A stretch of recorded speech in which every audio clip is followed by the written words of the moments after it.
Hello, everyone. Welcome back to the Eye of the Storm podcast. Today, we're here to talk about Smile 2. But before we get into that, Daniel, do you want to give us a movie recommendation? So the best thing I watched last week was Band of Brothers, which is a 2001 HBO war drama miniseries about paratroopers in World War II. So essentially follows a couple of people who join the paratroopers about halfway into World War II, and we follow them through their training, and then their first real mission is the invasion of Normandy, and from there on they kind of follow the flow of World War II right until its conclusion, with the last episodes being in occupied Germany and kind of showing the beginnings of the Cold War, essentially. And it's a really good historical drama. It kind of starts out a little bit glamorizing the war, and like you've got these young characters who are very idealistic and enthusiastic about joining the war, but then the reality of the war hits very quickly, and we kind of see their successes and their struggles, and how war is not quite what they imagined, but at the same time, as the name suggests, this whole angle of camaraderie, right? Like that they join as a bunch of unconnected strangers and they finish as brothers, essentially, the ones that survived anyway. And it's really good. I think it, as far as I could tell, gets the history right, and it kind of at least hits the big items you might expect from a World War II story. And it's just a solid drama. Like, characters are good, the production values are good, the stories are interesting, the drama is gripping. It ties into the history and the time it's set in well. It just does everything right that a historical drama should. So that's my pick this week. And does it kind of do enough to kind of like stand out from, other TV series or movies that are like set in World War II? Does it kind of like add anything sort of new to it? Or is it just kind of, it does what's come before, but it does it really well? It's pretty much the latter. It pretty much does everything. Like, it follows this one very specific unit that actually existed, and like the major events that are depicted in the series are essentially kind of the big milestones of how they experienced the war. So it's kind of that specific perspective. And that is kind of in, like, every episode starts with interviews from the surviving members of that unit, who kind of talk about their experiences, and that kind of contextualize what we then see in the actual show. So it doesn't, like, it's from 2001, so it's not an especially revolutionary take on anything, but it's just really good. Like, if you haven't seen any war dramas about World War II yet, this is probably the one to watch, I would say. Okay, so on my end, I don't think I have anything specific. I tried to watch a few different things, most notably the Killer's Game that has like Dave Bautista in it and stuff, but there wasn't really anything that really stood out. I mean, I know people sort of did enjoy the Killer's Game, and just like as a bit of a backdrop to that, it's your typical like your hitman who's come like to the end of his life, or like is diagnosed with like a terminal illness. He finds a girlfriend who falls pregnant, and then later finds out that, he actually puts a hit out on himself, and then later finds out he's actually not dying and he doesn't have this terminal illness, and there was just like this mistake. So then now he's got a contract out on himself, and he has to just try to survive and keep his partner alive essentially throughout the movie. It was cool. Like, it had you like kind of like typical eccentric, different sort of kind of like hitmans that were like sort of after him, and everyone's got like these like really bubbly and bright personalities and stuff like that. It's kind of got like that element to it, but it wasn't anything out of this world. It wasn't anything to like kind of like sing home about. So that's why I'm kind of like tentative about that one. Aside from that, of course, The Penguins continues to be sort of great TV, and if you haven't checked out The Penguin yet, definitely check that out. And if you are debating checking it out, we do have a review of the first episode of The Penguin, which you can check out just to kind of see first initial impressions, to see if it's something that will be up your street. And with that, we'll get into the main discussion, which is Smile 2. And Daniel, do you want to let the people know a little bit about Smile 2 before we get into it? So Smile 2 is a psychological horror movie that picks up from the movie Smile from 2022, essentially about a demon that possesses people and kind of tortures them psychologically until they break down and commit suicide, which then infects the next person that witnesses that, and then the infection spreads from one person to the next, and this demon is kind of just feeding on different people. And that's what happened in the first movie, and in this movie we follow a different person who is kind of host to this demon, who happens to be a pop singer who is kind of recovering from drug abuse and devastating accident that she had a year ago, and now she's trying to relaunch her career. And that is when she gets infected with this demon, and it systematically begins to kind of dismantle her mentally. And the movie essentially follows her attempts to kind of deal with that and figure out what is going on and try to figure out what even is real and what isn't. So, Hervé, what's your takeaway from Smile 2? This was a fantastic movie, in my opinion. This is very much up my alley in terms of it being something like a psychological sort of horror or psychological examination of a specific sort of character. I think the lead actress in this did a great job because we spent a lot of time with her in this movie, and she sort of kind of manages to convey all the different emotions that she kind of goes through in this, in terms of sort of like being the recovering addict, sort of trying to sort of get her sort of life and career back on track, to sort of the person that's being sort of haunted and sort of being haunted and being tormented by this demon as well. She like does all of that great, like no complaints about her whatsoever. And then just so I didn't see the first one, so I had like no sort of idea as to sort of what sort of the actual like story was about. But the whole aspect of sort of the demon sort of feeding on the trauma of the person and sort of kind of like manipulating them and making them kind of like see hallucinations, stuff like that, based on their traumas and sort of like some like difficult things that they've gone through in their life, was just like fascinating. And the whole time we was like kind of on this journey with sort of this star, again sort of recovering from addiction. You're just like rooting for her. Like I think you're just like rooting for her, hoping that she doesn't sort of slip up, hoping she doesn't sort of kind of like relapse and sort of uses sort of past methods to sort of deal with what's essentially sort of going on with her. And I think the movie does a really good job, and like the lead actress does a really good job of kind of like bringing you on board in terms of like supporting her.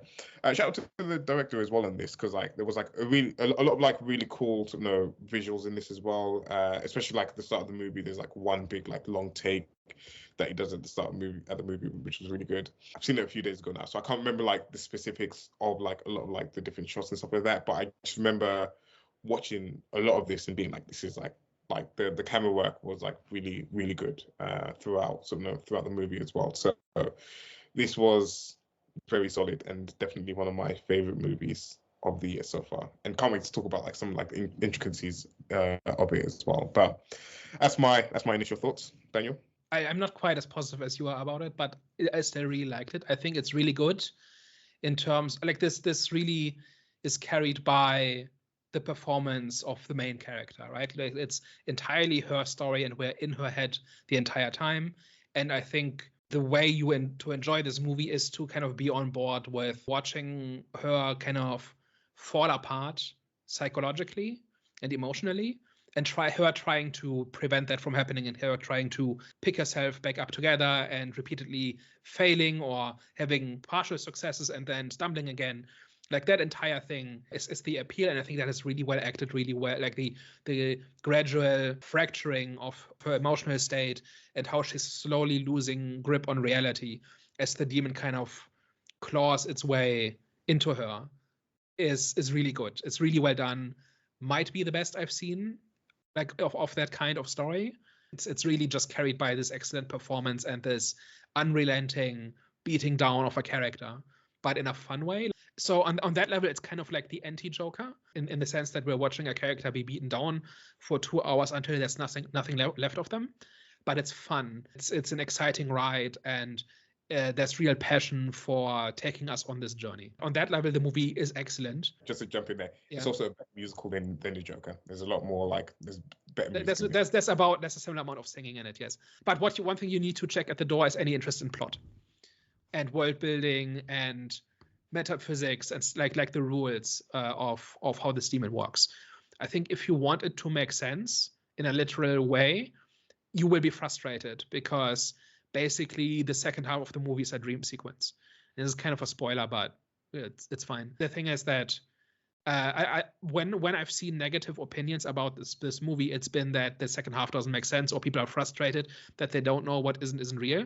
And the movie is not a puzzle where you're supposed to figure this out. We're supposed to watch somebody be grinded into the ground psychologically and emotionally, and that's the appeal, and that's what works, and that's what you have to be into. All right, let's discuss. Let's discuss. Okay, so you're like me. You hadn't seen the first movie. So in the opening kind of like scenes when we're kind of like seeing this guy like break into sort of this drug house or whatever, kind of what was your like initial thoughts as to like kind of what was going on, sort of trying to understand it from someone that hadn't seen sort of the first movie? I think it's that the opening sequence is both redundant and pretty self-explanatory. So it's redundant in the sense that I don't think it actually, like, I think so that character is inherits the curse from the main character of the first movie, from what I gather. And so we're basically seeing him at the end of his week where he's basically at the end of his rope and he's trying to pass on the curse to somebody who deserves it, essentially. And that's what he tries to do, and that kind of goes wrong. And I think that like while that scene was shot in a cool way, I don't think it was necessary. But I thought the basic idea of what's going on, I think that was communicated really well. So the fact that it's 6 days later kind of means that there's some kind of ticking clock, right? That there's some kind of like he's running out of time. That was communicated well, and he really made clear that this other person has to watch another person die, and that's kind of the deal. And I thought that was communicated really well without somebody having to explain it. I agree again because I was like trying to. That was one of my concerns was sort of not having seen the first one. How sort of well would this kind of stand alone as its own movie? And I feel like it does a good enough job, sort of one tying over sort of what happened at the end of sort of the first movie for people that had seen it, whilst also using that as a vehicle to sort of bring anyone that's come along for the ride for the second movie, kind of bring them up to speed as to sort of the mechanics of sort of how it works and sort of introducing sort of the demon and stuff like that in there, which was really good. Again, having not seen the first one, I didn't understand much about sort of how the demon feeds on trauma until sort of kind of things started to unfold in this, and I feel like that was a lot of like you said, like a lot of like what was like really good about this movie was sort of this study of this character, especially like it being a pop star and like kind of having this insight into sort of what like how isolating it must feel to be sort of someone of that level where sort of everyone around you is only kind of like seeing you as the business person, as a business and as sort of a vehicle of sort of making money and stuff like that, and no one really actually sort of cares about the person inside. And I don't know whether you kind of drew sort of similar parallels, but it felt interesting that she was always kind of like in this hotel room all by herself, and it almost felt like that was the only time that she was sort of herself really, or like really kind of within like her own mind. And it's like every time like she stepped out of that hotel room, it was just kind of like almost like a whole like different world, almost like a whole different person. Like the only time that she was like actually within herself and like sort of dealing with sort of everything that was kind of like going within her was like inside this like isolated room, which I thought was like really well illustrated throughout the movie. I thought Skye was actually pretty grounded in the sense that it didn't seem to me like she was a different person when she was performing or when she was in business mode, so to speak. In terms of like her being a bit of a it's not even just like her, it's more like the people around her and how like they reacted to her and how like they were sort of kind of like interacting with her, and like whether they were like listening to her or not, and like how they kind of like even like something like the dance instructor or something like where she can clearly like where she like hurt her back and he could clearly see that she probably wasn't fit enough to sort of go again for another rehearsal, but because she said so, he can't go against sort of what she says. He has to like kind of like listen to it. Like it was like stuff like that where it was kind of like different. But then when she was like in actual her own like space or own head, it was just like herself, and she had to deal with herself inside that sort of inside that hotel room and kind of like be alone with like who she truly was. And also, she can't be sure what's real even before the demon shows up, right? So every time somebody's nice to her or says something to her or about her, she can't be sure what they actually mean, right? Because there's always money involved. There's always some kind of power differential involved. There are these whole scenes where Skye can get away with abusing her power, right? Like when she missteps because the demon is messing with her, she can just blame it on one of the background dancers, and people are like they can see what like that she's wrong, that's not what happened, but nobody can quite disagree with her, right? So she has no genuine interactions, right? Even with her mother, or at least to the point where she can't be sure what is genuine and what isn't. And then the demon shows up and her reality starts melting. Yeah, no, for sure. So those two ideas kind of blended into each other, and I always like it when movies, especially horror movies, kind of make something like that literal, right? So if you have that kind of level of fame or success, nobody is ever really genuine to you. Even if they're not lying, you can't be sure what they actually mean, right? Or if they're just saying this because they're afraid of you or because they want, like, if they view you as an opportunity or whatever. And then we make that idea literal by a demon that takes over reality itself. Yeah. Right. So I always like it when movies do this, and this movie does it really well. It's just my point. Yeah. And I actually like as well how, like, kind of the movie showed how life was almost like tailor-made for her, like how like her mother like managed her schedule, and how everything was almost like kind of like set up for her, and she just had to like follow the path that was like kind of like being laid for her. And then you have that one moment where she's sort of doing a speech at the gala or the event that she's at, and the teleprompter stops. And then in that moment, she has to actually deviate from what the initial plan was for her, like what's actually been laid up for her. And then that's when you see part of like some of her real emotions starting to come out, some of like what she's actually feeling, as opposed to what's like scripted. And you can like actually compare that to the initial interview that she did towards the start of the movie, where like she's kind of like talking about the crash and recovering from it and this that, and the other. And you can almost like see that as like these are like scripted questions and scripted answers that she's been given to answer, whereas in reality, we one, find out what actually happened in the car accident, and two, we then see with the actual teleprompter incident is that without that, what kind of person, and like what do you actually really feel, and what do you actually really believe? And that's when she kind of talks about some of the curses of like being famous, and some of the curses of like the position that she's in. And I thought that was like, yeah, that even that whole scene of the teleprompter stopping. It was just like, and again, the movie wants you to root for her. So in that moment, you're just hoping that she just finds a way to overcome because that the demon's messing with her in that moment. You're kind of hoping that she overcomes it. And then when you see that she's choking really badly, you just like really get that secondhand embarrassment. And I feel like they execute that scene like really, really well. Yeah, that scene is like one small escalations after another, right? It starts off with that fly that's bothering her, so she smears her lipstick, and she has to it happens 2 seconds before she has to go on stage, so she just has to power through it. And then the teleprompter stops working, and it could just be a malfunction, right? Like it's ambiguous enough where you don't really know, or she at least doesn't really know like what's going on. Is somebody messing with her? Is it just a malfunction? Is there something else? I think at the point of the movie where she's beginning to question her perception of things. But and then she's a little bit agitated and hasn't slept right and so on.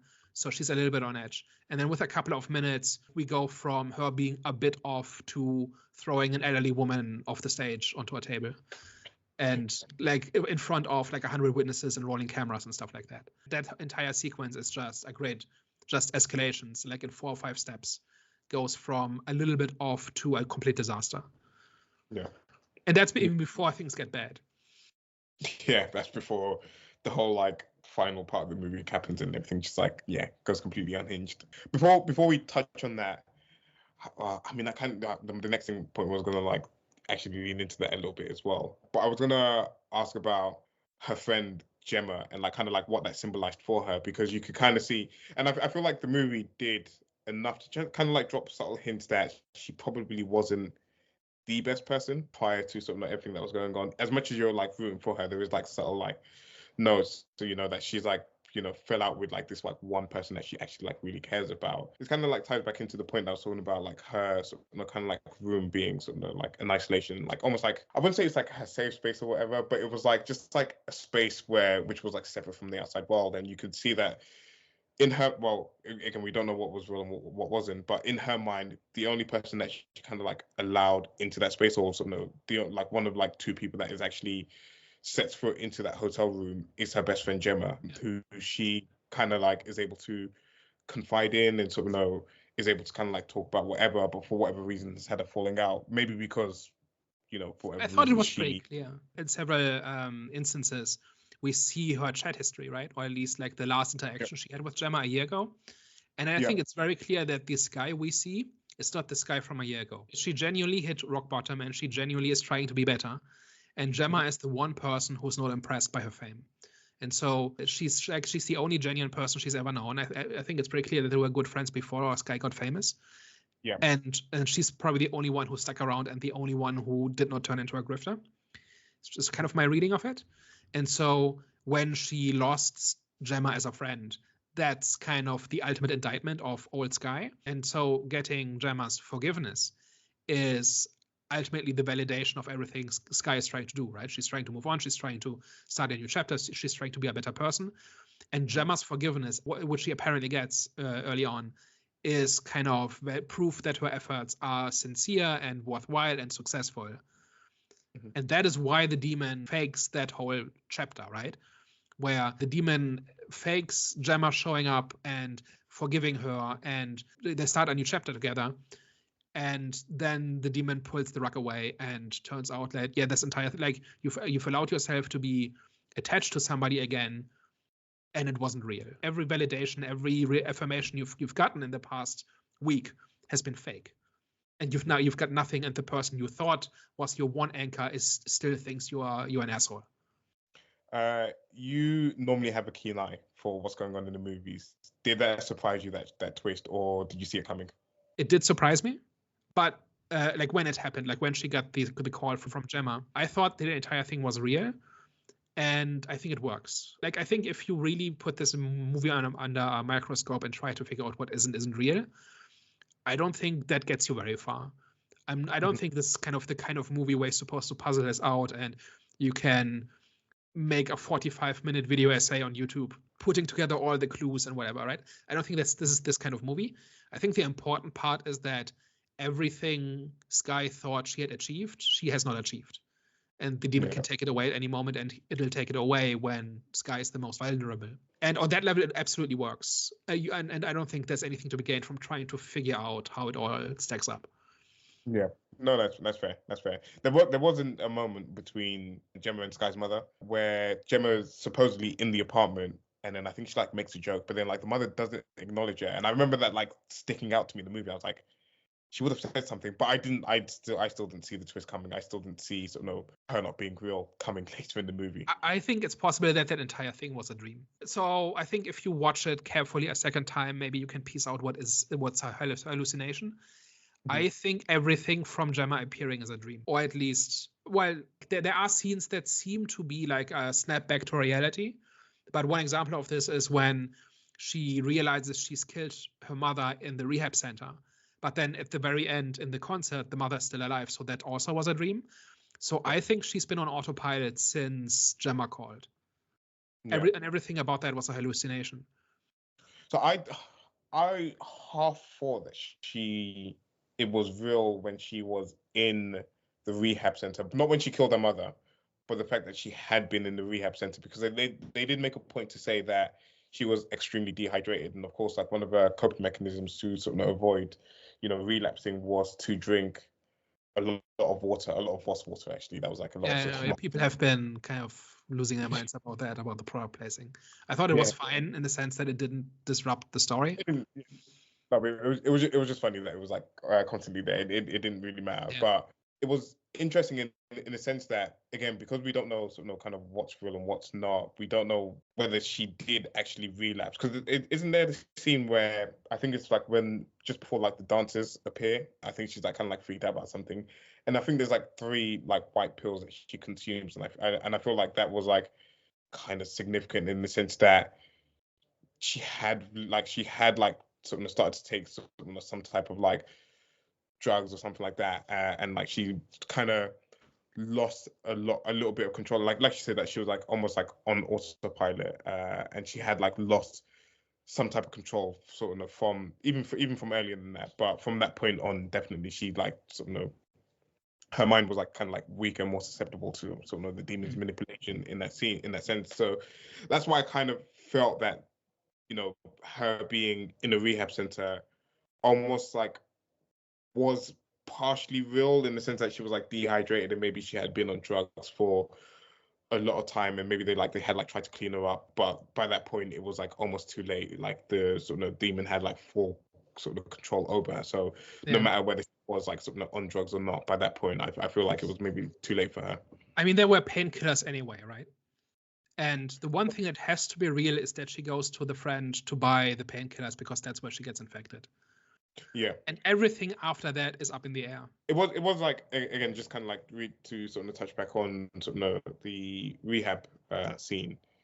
It was interesting again, like how the demon played on sort of the dynamic between like her and her mother in the sense of like her like lashing out and sort of some of like the pain that she felt between like her relationship between like her and her mother, and in the sense that like she never really like properly listened to her, and all she like really cared about was like sort of her fame and success, and sort of kind of just like just like cleaning her up so that like she can kind of like she shows she can be pushed back out into the world. And then of course you had like the flip side of the mother who like said that she was like selfish, and like the mother like sacrificed this and the other, and she hadn't really like noticed what like her mum had sacrificed. And like kind of like again speaks to her as a character in terms of like some of like the selfishness that she probably had, and it's like the demon sort of kind of like playing off of that, and like sort of like showing her like, yeah, you thought that your mother didn't really like care or whatever like that, but you take a minute to like stop and think about what her, like it's a weird argument to like kind of like have in terms of like what side of that you're like really on, whether you like kind of like hear it from the daughter's perspective or hear it from the mother's perspective, in terms of like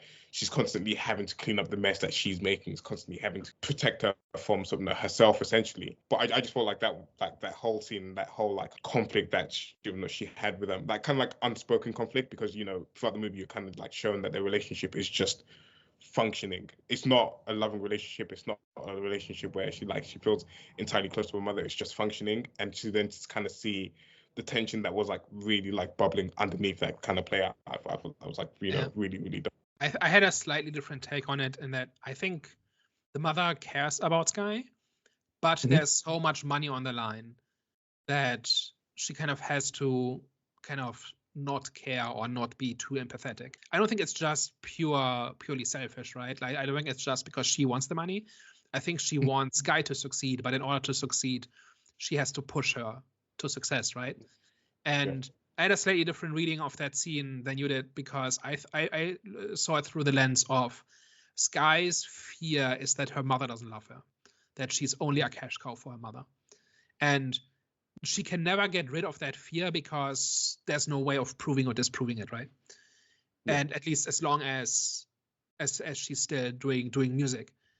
And what the demon is doing in that scene is it's kind of taking away the hope that her mother cares about her, and validating her fear that her mother is just in it for the money, right? Because everything the mother said in that scene is part of the hallucination, but it validates Skye's fear that her mother is not on her side. And that is part of this larger pattern of the demon systematically taking away everything from Skye, right? She makes her attached to Gemma and then takes her away. She drives a wedge between her and the mother by validating the fear that the mother is just in it for the money. When this nurse guy shows up and offers her a way out, that also is a trap. And she fights her former, more broken self in the end, which kind of takes away her hope that she has outgrown her past, because now she's literally struggling with herself, with her old self. And there's also other things like the assistant, who seems pretty benign, right? He does whatever is asked of him, but then the demon convinces Skye that he trashed her room and that she's being blamed for it, right? That everybody thinks she's this unstable diva or something like that. When actually it was the assistant who denies everything and nobody believes her, and so the demon systematically isolates her from everybody and kind of makes her hope for things and then takes the hope away, and that's how it breaks her down. And I think the scene with the mother in the rehab center kind of fits into that pattern. No, I can definitely see it from that perspective. Actually, you added some new context to kind of how I sort of visualize or understand some like kind of everything that it's a little bit of both, but it kind of fits into this idea of, you thought you had somebody in your life who cared about you, and I'm going to prove to you that that's false. That's part of it, I think. No, it's more the kind of dangling something in front of her, thinking that like things are a little bit better, and it's just like completely taken away from her, and then sort of kind of again feeding into sort of all the trauma that comes with that. Actually, the movie did that sort of really well. And all of those things kind of help Skye overcome her traumas, right? Like she hit rock bottom a year ago and has slowly been building her life together to the point where she thinks she can do a tour again, and then that all of that is slowly being taken away, right? Skye thought she had overcome like her old self, but she did it with the help of other people, which includes her mother, which includes the assistant and everybody around her who wants her to succeed apparently, and that then gets tainted and corrupted and taken away slowly by the demon. How do you feel that there doesn't seem to be a power scaling for the demon? It seems like, the demon can pretty much do whatever it wants. And it seems now for 2 movies now has sort of succeeded in sort of what it's trying to do. How do you kind of feel about that? Yeah, I think the power set or the power scale is pretty simple. It can control the perceptions of one person. Mm-hmm. That's it. And it needs to get under the skin of that person in order to get them to the state where it can feed on them and get them to perpetuate the curse. That's what it seems to be. We both haven't seen the first one, but I've seen some clips kind of just to get an idea, and that's what it seems to be. Like it's different in the sense that the person is different, but the MO is essentially latch onto a person, find out in what way they are broken, and then feed on that and amplify that and kind of just widen that crack in that person's psyche. Should they feel like there's a way for the sort of protagonist in sort of the movie? Does it feel like there should be a way that they should be able to beat it? Because in this, it feels like once it has its sort of claws underneath you, it kind of like takes complete reign to a point where you've kind of hallucinated, large events that have happened, and all the while you're kind of like you're almost like a backseat to your body, and like you're sort of like living in this sort of like fantasy land while the demon is actually sort of controlling you from the outside. So I don't know, how does that work for you in the sense of it feels like very difficult to even like know how to beat this? Doesn't make a good story. So I was reminded of like this old science fiction trope of it's all a simulation, or it's all a dream, or it's all an alternate universe, where kind of conventional wisdom is, well, it's not real, so the stakes weren't real and none of the actions had consequences, and at the end the character wakes up and the entire thing is reset and stuff like that, right? So there are lots of stories like this, and I think when they work because it's a character study, right? None of the things that happened in the story were real in that sense, but the decisions and the emotions the character had were real, right? Like Skye, like we see Skye make decisions and have reactions to the events that she's perceiving, and those events aren't real, but her reactions to them are. So I think as long as the movie leans into that, I think it works. And then the question I think becomes is, we've done this twice now. Does this have legs? I think. I think that's the logical next question, right? Can you make a Smile 3 and 4 and 5, where it's kind of like isn't it always going to be the same thing? I would like to see them take a different route for the 3rd movie, because you have this scenario where she's now killed herself in front of this like large audience. So we don't know whether it's latched onto one specific person or whether it's latched onto everyone that's in attendance. So under the assumption that it's sort of infected everyone that's attended that concert, I would love to see it from a perspective of someone that doesn't actually have it, and almost become like a survival horror type of thing, where slowly, like, well, not slowly, like I think pretty quickly people like start to like understand what's going on, and it's, you've got like this kind of almost like apocalyptic sort of situation which is like unraveling, and you have this like group of survivors that are trying to sort of like navigate their way around sort of this kind of particular world. And I don't know what the story would be or how you would sort of best execute it, but immediately when I saw that, that's immediately what popped into my head, was like, okay, take it a completely different direction, give it a sort of a new lease of life, and then just completely switch up what type of horror it is. And it could be something, again, it's not something that we haven't seen before. We've seen things like A Quiet Place or Bird Box and stuff like that, where you have to like avoid doing something to attract sort of the monsters. And I feel like it could be something similar to that, but in a more sort of like in a more sort of a Smile specific way, essentially. Yeah, I think it definitely, the point of the ending is definitely that this is an escalation, right? That instead of it going one by one, it's now going to a large audience. And I think the answer is that they all were infected and they all are going through this. And I wonder where they take this. I really hope that, like you said, that it takes it like to a different level and it changed the world this time, right? It's not just the suffering of one person, it's now the entire world going through this pretty much all at once. And make it a pandemic movie where you have to stay away from the other person, because in order to not be infected, you just have to not see them commit suicide, right? Yeah. Like that's how you stay safe. And I wonder, like once this becomes public knowledge, because it's happening thousands of times over and over again in a very public way, it must be public knowledge, right?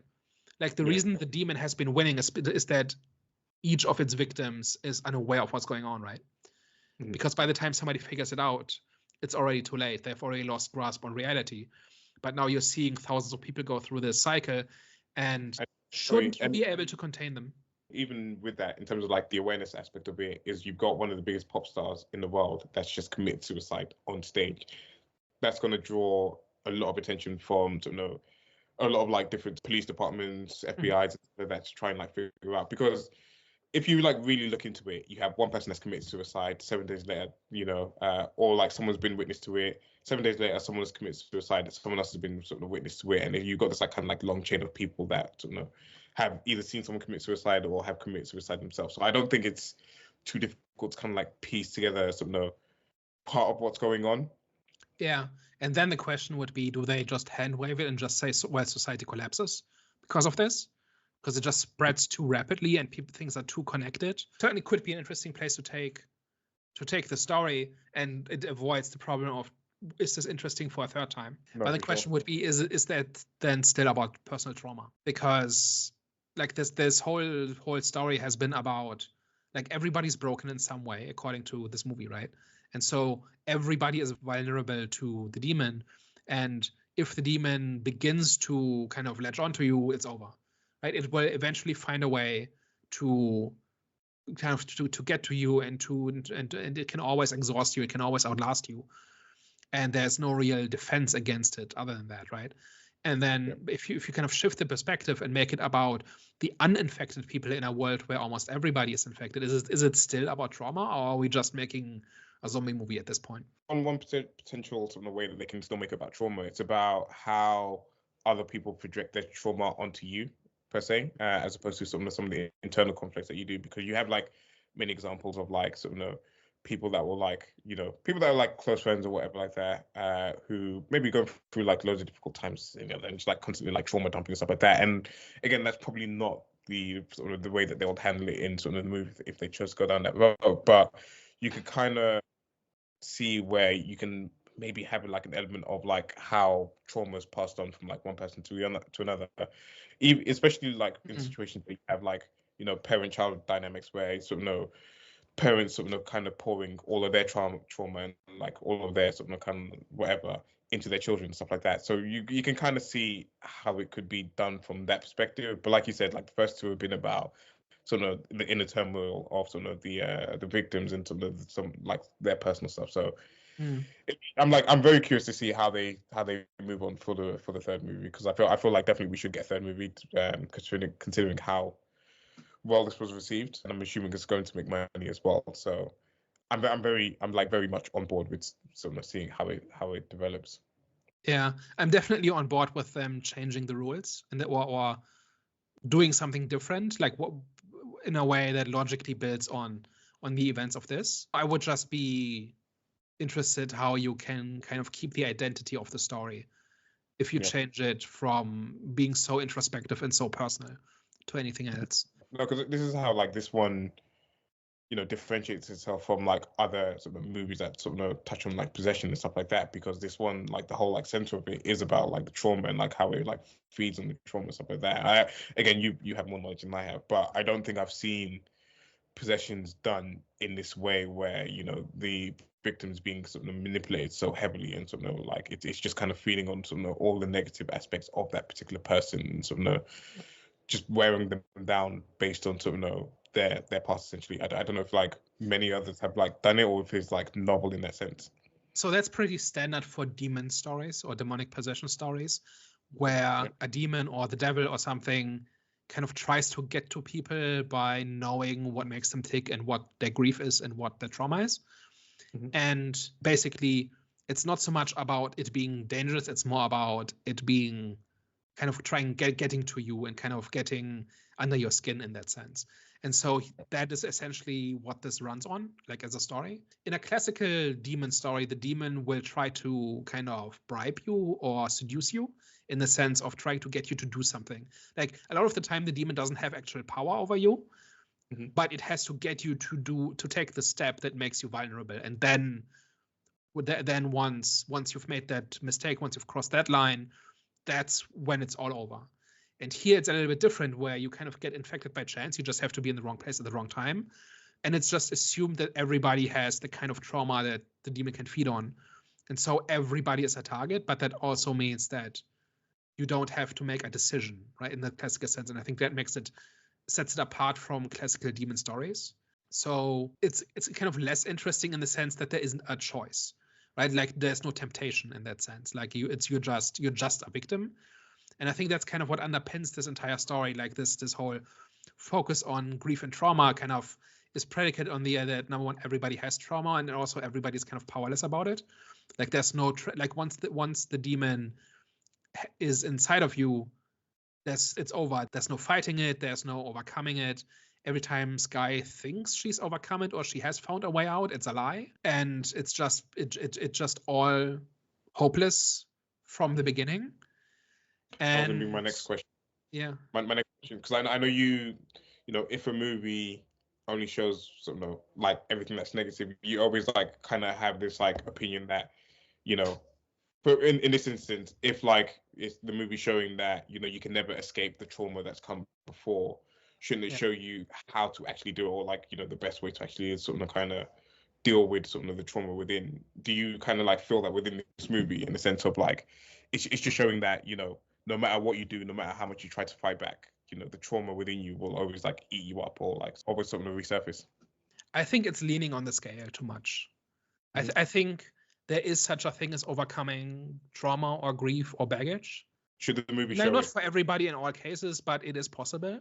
And people can move on and can, in fact, work their way through it. And I don't know that this fatalistic sense of like that's being constructed here through the rules of how the demon works is all that helpful in that sense. Like it's being praised a lot for like talking about trauma and how everybody has trauma and whatever, but it's also saying that everybody is just at the mercy of their past. And it's setting up rules that kind of prevent any kind of progress or moving forward or getting better. And I'm a little bit ambivalent about that. Like, I don't think that's something that should be praised. Yeah. Like, and there's also no helping, right? Like, it doesn't matter what anybody does. Once the demon is latched on, it's over. Like, nobody can do anything to make it better. And I don't know that, like, if we are talking about how this raises awareness or about like the moral insights of the story, I think that's a big minus. I think one thing it maybe could have done better was maybe showing that, and I think they did show it in terms of like her, if she wanted to kind of completely let go of this demon, would have been to go with this this nurse that she interacted with. I do think their first interaction was real, in the sense that, you know, here's how he thinks that you can, you know, beat it, but in order to do so, you potentially have to die, and that's like showing like, you know, you have to make the hard steps to actually overcome your trauma. So I think that kind of like I think the whole thing is fake. I think he was never real. But actually, I was gonna say the demon shows it can like manipulate the text actually, but I really feel like the first interaction was real. Why do you think that? It just made sense to me. I don't know. It just made sense that like she had this like one opportunity to actually, you know, to save herself. Actually, no. Now that you say it, because like I was wondering like why, if he was like so desperate to help her and so desperate to save her, why would he text her the one time and saying that he knew that she was in the apartment, and if it was like a matter of like, you know, life or death and like time was pressing, why would he not text back more than once? Was it he text one more time or something like that? He texts her, I think, 3 times or something like that, and then at that point she's freaked out enough to respond, and I think he actually says something that kind of gets her attention, where I think it's the point at which he says, I like, where he names the friend by name and says, Yeah. I know you were there, right? That sort of thing. Basically. And at that point, she responds and says, "Who are you?" And then they start talking. But so that happens after the encounter at the drug dealer, right? And it only happens in her head in the sense that it happens on her phone. Nobody else reads the phone. There's no point at which he interacts with anybody else. Like even in the if the encounter at the bar is even real, nobody else interacts with him when they recognize her, right? So, but I think the entire thing was a hallucination. And I think that whole thing was just about another instance of giving her hope and then taking it away. The only question I have about that is, why tell her how it works? Like, it gives her a sense of control, right? That she now understands what's going on and there's a way out. And so when he takes that away, it hits even harder. But why not lie to her about it? Like, why not give her an obviously false story about what's going on? Let's even say if that would have actually worked. To be honest, we don't know whether that does work or not. Or whether we don't know if it would work, but we know that it's not real, right? Mm-hmm. Because when he leaves her in that basement, her old self appears, and that is clearly not real, right? And then we see the fight sequence where she fights with her former self, with her where she struggles with her past, right? In the most in-your-face allegory ever.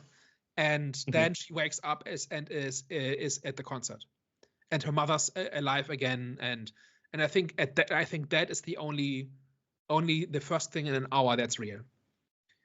I'm so like genuinely now I have to question. I actually probably need to watch this again because I actually don't know what.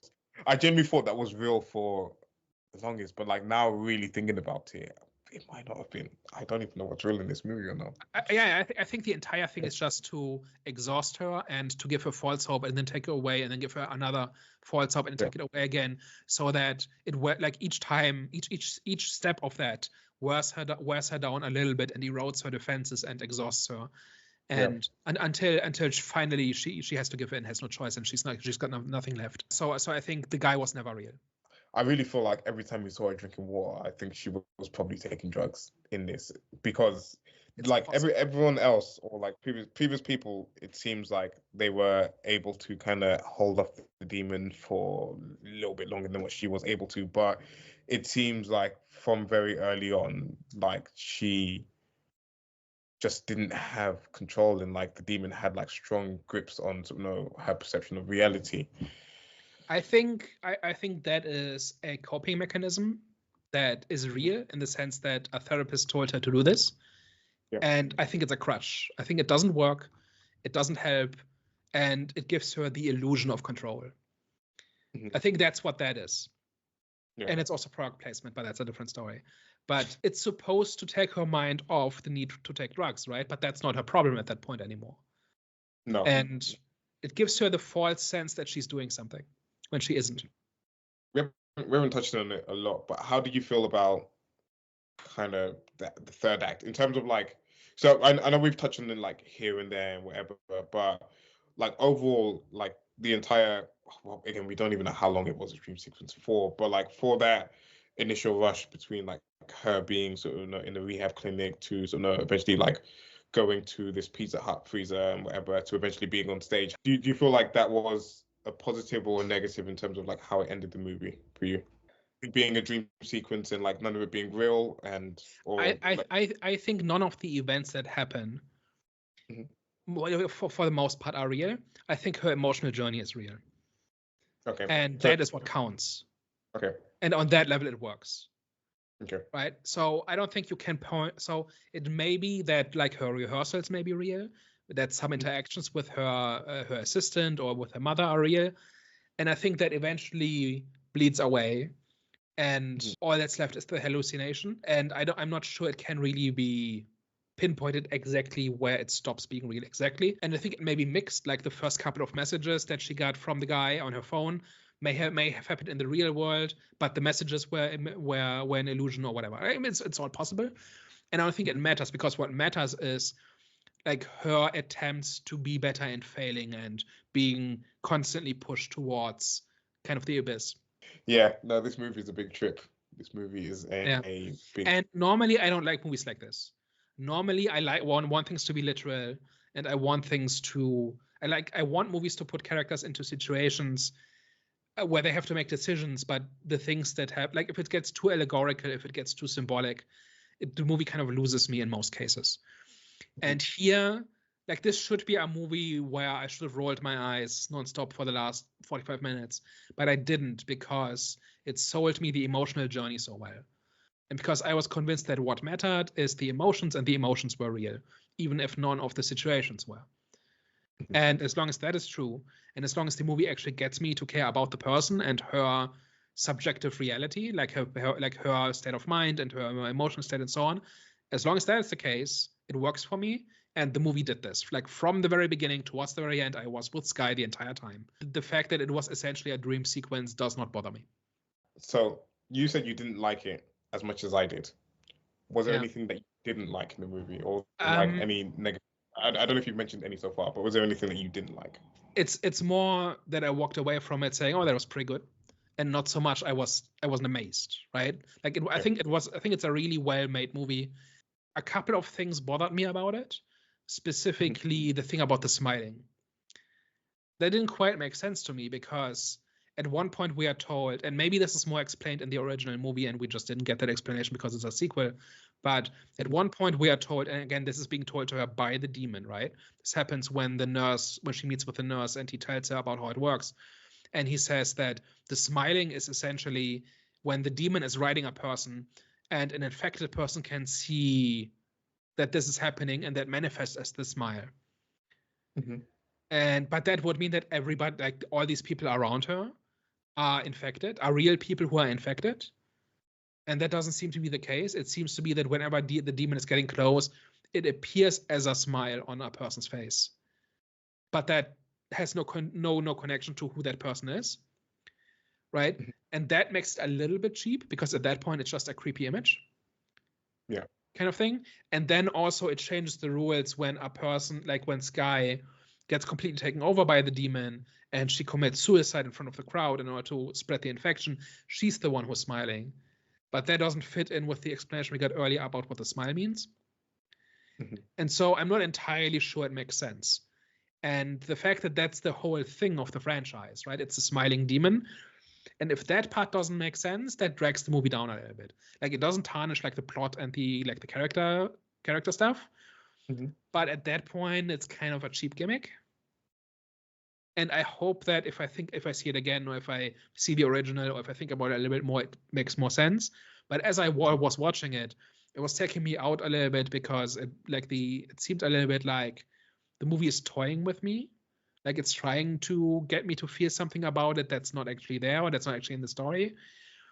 And first of all, I don't have a positive reaction to that kind of thing. And also, if that's kind of the core imagery of your franchise, should you have put more thought into this, into how it works, and make it more consistent and make it more believable in that sense?